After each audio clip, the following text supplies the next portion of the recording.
ചങ്ങരംകുളത്ത് car നിയന്ത്രണം വിട്ട് മറ്റൊരു കാറിനെ ഇടിച്ചു തെറിപ്പിച്ച് കടയിലേക്ക് ഇടിച്ചു കയറി. ഗുരുതരമായി പരിക്കേറ്റ ആനക്കര സ്വദേശിയായ യുവാവ് മരണപ്പെട്ടു. 3 പേർക്ക് പരിക്കേറ്റു. കാർ നിയന്ത്രണം വിട്ട് മറ്റൊരു കാറിനെ ഇടിച്ചു തെറിപ്പിച്ച് കടയിലേക്ക് ഇടിച്ചു കയറിയ അപകടത്തിൽ യുവാവ് മരണപ്പെട്ടു.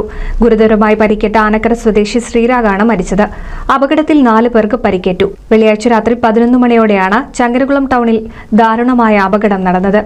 അകലാട് സ്വദേശി വിനീത്, ആൽത്തട സ്വദേശികളായ വിവേക്, രാഹുൽ, ശ്രീരാഗ് എന്നിവർക്കാണ് പരിക്കേറ്റത്. പരിക്കേറ്റവരെ നാട്ടുകാർ ചങ്ങരംകുളത്തെ സ്വകാര്യ ആശുപത്രിയിൽ പ്രവേശിപ്പിച്ചു.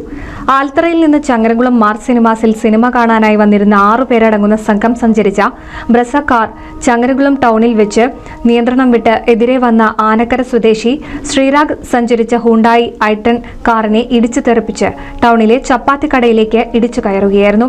ഇടിയുടെ ആഘാതത്തിൽ തെറിച്ചുപോയ ഹുണ്ടായി കാർ നിർത്തിയിട്ട സ്വിഫ്റ്റ് കാറിലിടിച്ച് സമീപത്തെ മറ്റൊരു കടയിൽ ഇടിച്ചു കയറിയാണ് നിന്നത്. ഹുണ്ടായി കാറിനുള്ളിൽ കുടുങ്ങിക്കിടന്ന ശ്രീരാഗിനെ കാർ വെട്ടിപ്പൊളിച്ചാണ് നാട്ടുകാർ പുറത്തെടുത്ത് ആശുപത്രിയിൽ എത്തിച്ചത്. ഗുരുതരമായി പരിക്കേറ്റ ശ്രീരാഗിനെ ചങ്ങരംകുളത്തെ സ്വകാര്യ ആശുപത്രിയിലും പിന്നീട് കുന്നംകുളത്തെ സ്വകാര്യ ആശുപത്രിയിലും എത്തിച്ചെങ്കിലും ജീവൻ രക്ഷിക്കാനായില്ല. അപകടത്തിൽപ്പെട്ട 2 കാറുകളുടെയും മുൻഭാഗം പൂർണ്ണമായും തകർന്നിട്ടുണ്ട്.